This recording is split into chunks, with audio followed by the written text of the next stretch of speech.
नमस्कार। आज बात करेंगे अमेरिका की एक नई इंटेलिजेंस रिपोर्ट की, जिसने दक्षिण एशिया के दो परमाणु शक्ति वाले पड़ोसियों भारत और पाकिस्तान के बीच समीकरणों को एक कह सकते हैं बहुत ही नाजुक मोड़ पर ला खड़ा किया है। तो इस रिपोर्ट का जो सबसे बड़ा और सीधा सीधा पॉइंट है वो यही है।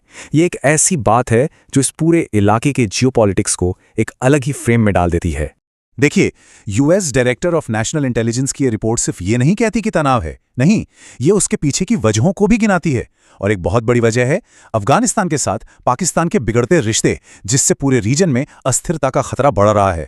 और ये लिस्ट काफी कुछ कहती है। यहाँ पाकिस्तान को चीन, रूस, नॉर्थ कोरिया और ईरान जैसे देशों के साथ एक ही कतार में रखा गया है। ये वो देश हैं जो ऐसे एडवांस्ड मिसाइल सिस्टम बना रहे हैं जिन्हें अमेरिका अपने लिए एक सीधा खतरा मानता है। अब ये रणनीति बहुत दिलचस्प है, इसे समझिए। यहां मकसद सिर्फ एक दो पावरफुल मिसाइलें बनाना नहीं है। प्लान यह है कि इतनी सारी और अपेक्षाकृत सस्ती मिसाइलें बनाओ कि अमेरिका के जो महंगे महंगे डिफेंस सिस्टम्स हैं ना, वो इन्हें रोकते रोकते ही थक जाएं। मतलब उन्हें कीमत के मामले में ही मात दे दो। और ये जो साल है 2035, ये दिखाता है कि अमेरिका किस टाइमलाइन पर काम कर रहा है। ये कोई बहुत दूर के भविष्य की बात नहीं है, बल्कि एक ऐसी चुनौती है जो अगले एक दशक के अंदर ही सामने आ सकती है। अच्छा, तो अमेरिका की थ्रेट लिस्ट में पाकिस्तान तो है, पर इस इलाके की दूसरी बड़ी परमाणु शक्ति भारत का नाम नहीं है। तो सवाल उठता है कि ऐसा क्यों है? आइए समझते हैं कि अमेरिका का नजरिया भारत को लेकर इतना अलग क्यों है।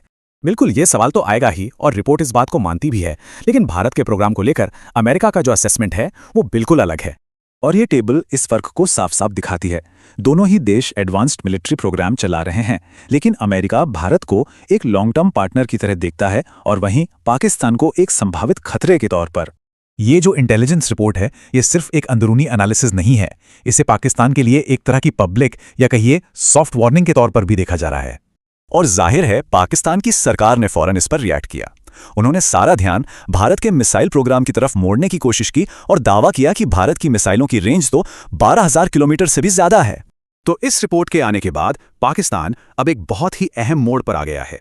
वो यहां से जो भी कदम उठाएगा उसका असर पूरे इलाके पर पड़ेगा। अब पाकिस्तान के लिए सबसे बड़ा सवाल यह है कि क्या लंबी दूरी की मिसाइलें बनाना जारी रखने से उसे ज्यादा जियोपॉलिटिकल लेवरेज मिलेगा? मतलब क्या इससे वो दुनिया में अपनी बात ज्यादा मजबूती से मनवा पाएगा? तो कुल मिलाकर पाकिस्तान के सामने अब दो ही रास्ते बचते हैं।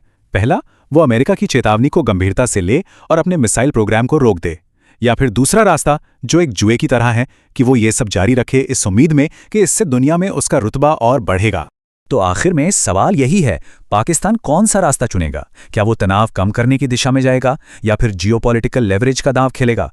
उसका फैसला ही दुनिया के सबसे अस्थिर इलाकों में से एक की सुरक्षा और स्थिरता का भविष्य तय करेगा।